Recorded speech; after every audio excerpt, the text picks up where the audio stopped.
इस वक्त देहरादून के ट्रांसपोर्ट नगर में मेरी मौजूदगी है और आपको ये ट्रक खड़े नजर आ रहे हैं।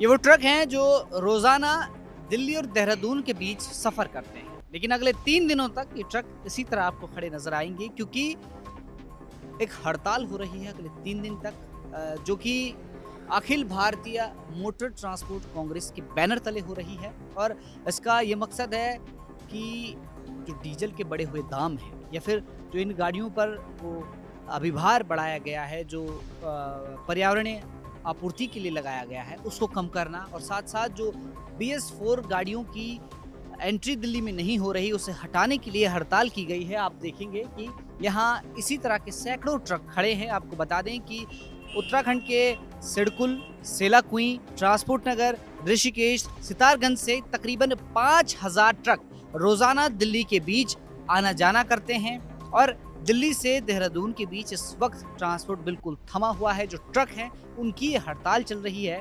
यहाँ आप देखेंगे कि देहरादून नंबर की कई गाड़ियाँ आपको नजर आएंगी, दिल्ली नंबर प्लेट की गाड़ियाँ नजर आएंगी, जो कि इस वक्त चल नहीं रही है। उनकी यही मांग है और कई ड्राइवर्स इसका समर्थन कर रहे हैं। उनका कहना है कि जो डीजल के बढ़े हुए दाम हैं या फिर जो BS4 गाड़ियों की एंट्री बैन की गई है दिल्ली में, उसे हटाना चाहिए। आप देखेंगे कि यहाँ जो ट्रक चल रहे हैं वो खाली इस ट्रांसपोर्ट नगर में ही घूम रहे हैं, बाकियों के पहिए जाम हो रखे हैं। इससे होगा क्या?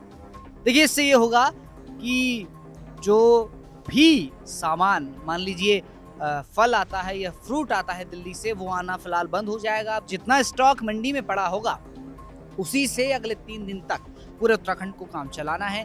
जितनी भी सब्जियां दिल्ली NCR से आती हैं, जितने भी फ्रूट्स आते हैं, जितने भी सामान आते हैं, वो फिलहाल नहीं आ रही हैं, जिस वजह से मंडी में भी किल्लत का सामना लोगों को करना पड़ रहा है। जो लोग मंडी से फ्रूट्स खरीदते हैं या सब्जियां खरीदते हैं, उनके लिए ये बड़ा झटका अगले 3 दिन तक होगा, क्योंकि 3 दिन की हड़ताल बताई जा रही है।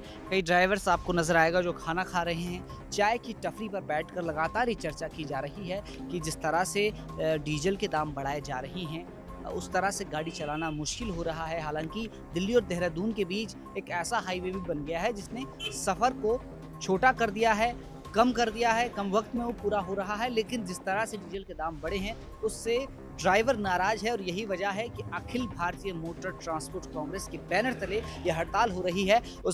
इस हड़ताल का समर्थन ड्राइवरों द्वारा किया जा रहा है और यही वजह है कि आप दूर दूर तक देखेंगे इनके सभी ट्रकों के पहिए जाम हैं। कई ड्राइवर्स का ये कहना है कि दिल्ली के बॉर्डर से ही उन्हें लौटाया जा रहा है। वहाँ जो यूनियन के जो लोग हैं उनके द्वारा इस हड़ताल को और हवा दी जा रही है और अगले 3 दिन तक फिलहाल ये ट्रक इसी अवस्था में यहाँ खड़े रहेंगे। अब देखना ये है कि क्या 3 दिन तक जो माल नहीं आएगा उससे उत्तराखंड की मंडियों में असर पड़ता है, लोगों के जीवन में असर पड़ता है। जानकारों का ये भी कहना है कि इससे अगले 3 दिन में अगर ट्रांसपोर्ट नहीं होता NCR और उत्तराखंड के बीच, तो तकरीबन 1 करोड़ रुपए का नुकसान भी हो सकता है। अभी ये भी देखना है कि क्या 3 दिन में इनकी मांगें पूरी होती है या ये हड़ताल और बढ़ती है। अगर हड़ताल बढ़ेगी तो दिक्कतों का सामना करना पड़ेगा। ड्राइवर्स का ये भी कहना है कि देखिए, हड़ताल ज़रूर हो रही है, उससे उनको नुकसान है क्योंकि गाड़ी नहीं चल रही, गाड़ियाँ नहीं चलेंगी